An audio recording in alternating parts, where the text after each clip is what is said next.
editor-at-large Ahmet Alioglu. Thank you for being with us, as always, Ahmet. So, in your view, is this something like a new version of the Arab Spring that we're seeing now?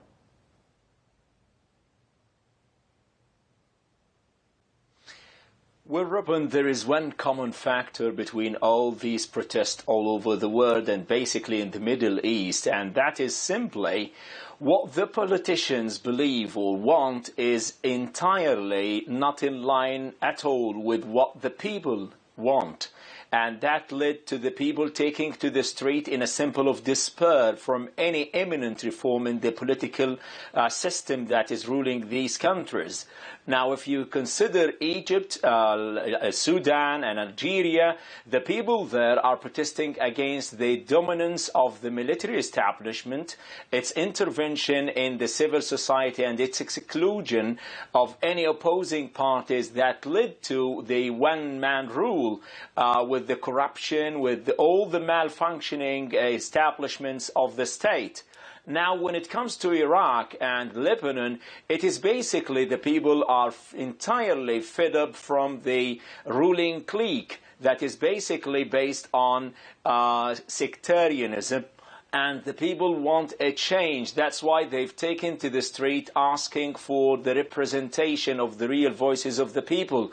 It's not only in this region of the world. Even in Chile, the people also are fed up from the long-standing corruption in the establishment. And that state of despair will eventually lead to the eruption of what we are facing now in the streets.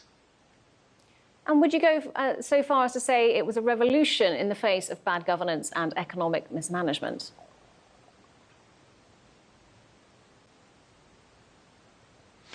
Well, it is a kind of a revolution, but it's not only because of these reasons. Basically, the people are building on, or these protests are building on, long simmering anger from the ruling parties in all these countries. Well, the Arab Spring started in 2011. The people were in a state of fear and fatigue, and they don't know what to do, but the corruption is everywhere, unemployment, the malfunctioning of the state system pushed them to take to the street in order to find a reform or a change in the regime.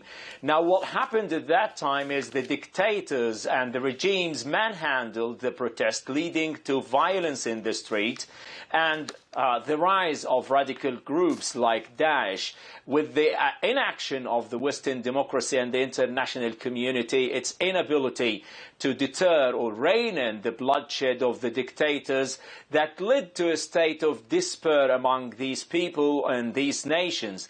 But eventually the regimes didn't change, and the demands on the ground are still intact, and people are still looking for and eager for freedom, for democracy, for basic needs that any human being is looking for. Now, in Lebanon, the people took to the street. It seems that they have learned the lessons from the other revolutions in the region, especially in Syria and Libya.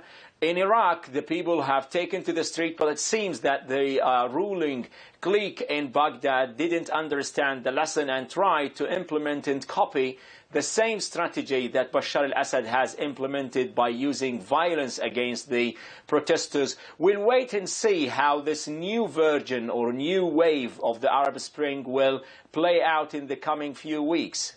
Robin. Absolutely. Let's wait and see. Ahmet Alioglu, TRT.